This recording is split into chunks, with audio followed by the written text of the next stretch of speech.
Happy Tuesday! I'm Lisbeth, and today's Quick Tip Tuesday has to do with perfectionism. So how many of you have some perfectionism tendencies?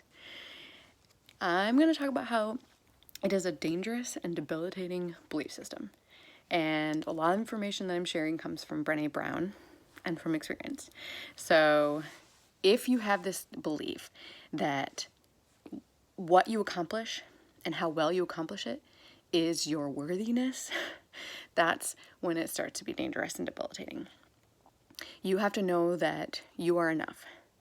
And one of the ways to tell, you're like, but I should have high expectations for myself. That's all it is. I want to be my best. Well, there's a difference there. So the difference is, are you doing it just internally to be the best you can and to be constantly looking for ways to be better? Or are you doing it for others? It's about what others will say. So a lot of times we see this in our parenting.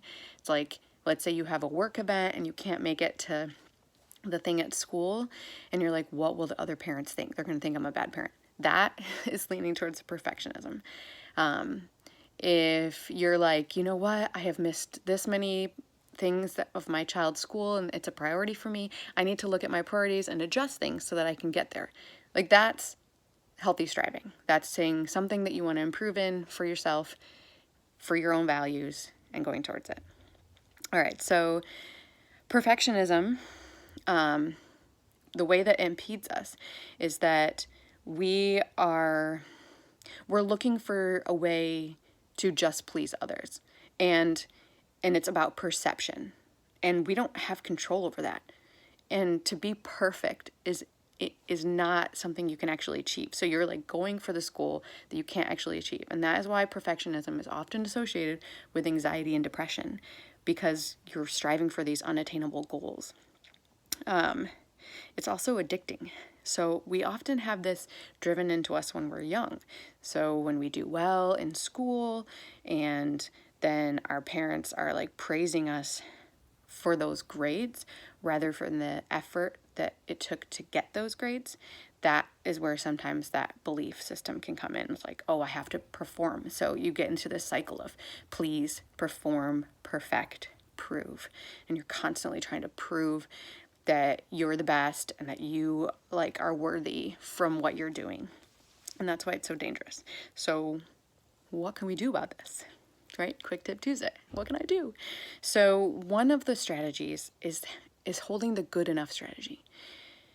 If you can just say what's really important here, right? And what's good enough, and move on. Because if you don't ever get anything done, then what good is it, right? So sometimes we just have to be good enough. And also self-compassion. You have to be able to know that sometimes you just have to stop, and it won't be the best of the best. You can decide what you're going to put your effort into, but you also have to decide, why am I putting my effort into this? Okay, is it to please others, or is it aligned with my values, or is it... So you have to just think, why am I doing this? And that will help you kind of distinguish and know whether you're crossing a line. So good enough and self-compassion. One of the quotes that I really like from Brené Brown is, when perfectionism is driving, shame is always riding shotgun, and fear is in the backseat. Because it really is to try to avoid those feelings of shame when we're driven by perfectionism.